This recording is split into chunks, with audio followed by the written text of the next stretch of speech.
Fox 19 10 o'clock news. A Fox 19 investigation is causing a major shakeup in City Hall. Good evening. I'm Scott Schneider. And I'm Amy Wagner in for Tricia tonight. City Council members are demanding answers to what we found regarding high-ranking city employees. I've been following this story for weeks now. Last year, City Council members unanimously passed an ordinance requiring that all city department directors live within city limits. But our investigation found a number of them actually reside outside of the city. And it appears council members had no idea until now.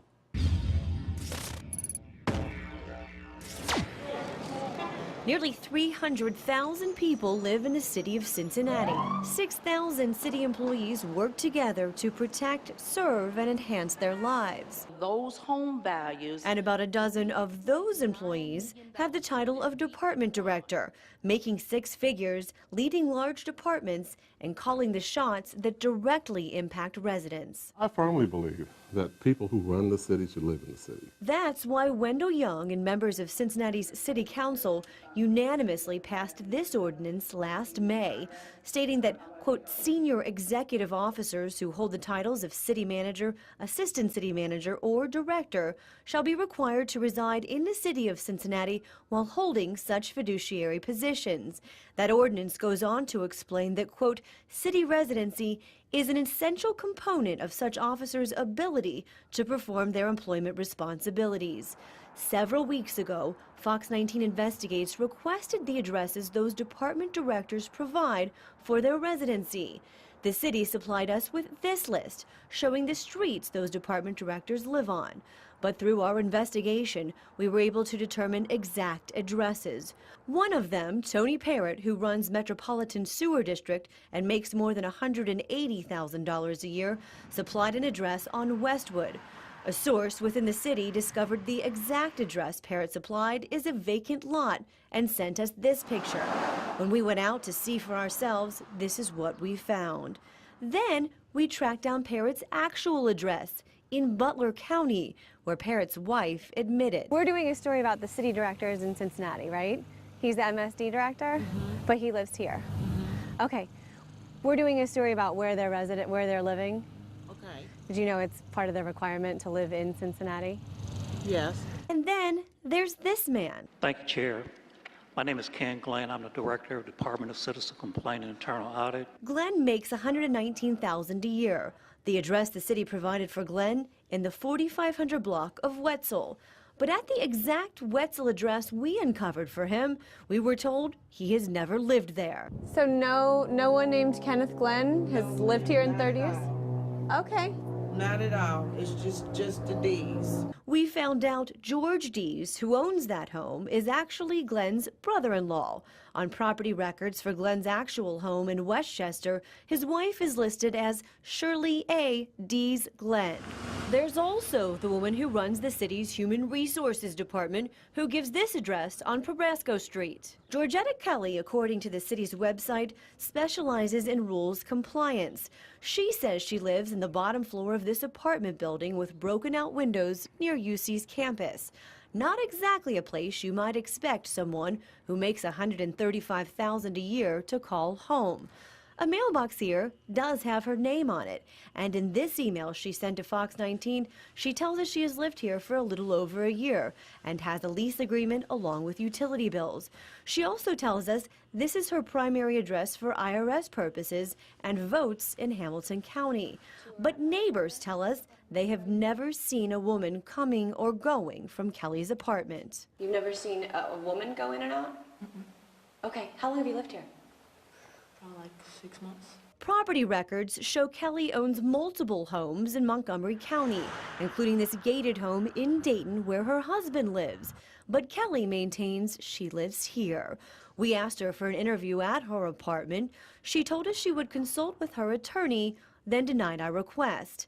And then there's Willie Carden, who makes $137,000 running the city's parks. Carden lives in this home the records show he built in 2009 for $402,000. Carden pays his property taxes to Colerain Township. Several days after Fox 19 visited these homes, Meg Olberding, the city's director of communications, sent us an email saying she was finalizing an email letter to us, quote, that documents residency requirements were overturned on appeal in the courts. That same day, we learned Human Resources Director Georgetta Kelly sent this email directly to all department heads regarding our story, requesting they forward addresses directly to her. Parrott's response to Kelly, the address we found in Butler County. He also said, quote, call me tomorrow if you need to discuss. We also have Glenn's response to that email, in which he states, quote, I tried to edit my address in the city's HR system, but was not successful. Please have your staff make the necessary change. That change to Glenn's real address in Westchester. When we did receive that email Olberding promised, she changed her story, admitting there is a residency requirement for directors and attached a new list of addresses, telling us someone had accidentally sent us outdated addresses. This time, both Parrott's and Glenn's addresses changed to reflect where they actually live, outside the city limits. If your word is no good, you are no good. So if they're actually lying, their word is no good. We asked every current member of council who voted on that 2013 ordinance requiring directors' residency for an interview. Both Charlie Winburn and Wendell Young sat down with us. That for whatever the reasons are, either the administration was unaware or the administration was misled as to where they live.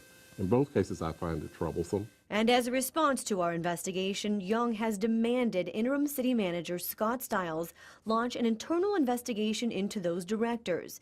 In response, Stiles sent this memo to council members last week, stating, quote, it is my understanding that verbal waivers / understandings and or agreements were made in the past with a few department directors related to expectations around the residency requirements.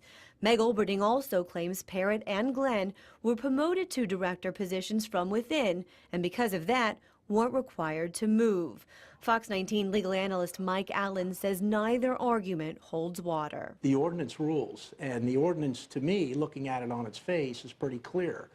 If you're in a position like these people are in, you got to reside within the city of Cincinnati, and somebody dropped the ball at City Hall. As the city manager's office has launched a complete legal analysis of the ordinance, on Friday, a city spokesperson contacted us, telling us they discovered a city administrative code which doesn't technically classify Cardin or Glenn as a director. Now keep in mind, when we had asked specifically for directors' addresses from the city, both of their names were on that list, and both report to the city directors meeting every Tuesday morning. Charlie Winburn believes the 300,000 people who live in Cincinnati deserve better. I believe that all these directors should be given 90 to 120 days to move back in the city of Cincinnati, or we'll have to accept their resignations. We have reached out to all of those directors in our story. All declined our interview requests. Meanwhile, the city's director of communications, who was in our story, Meg Olberding, is no longer with the city. Her last day was Friday. We'll have reaction from City Hall to this investigation tomorrow.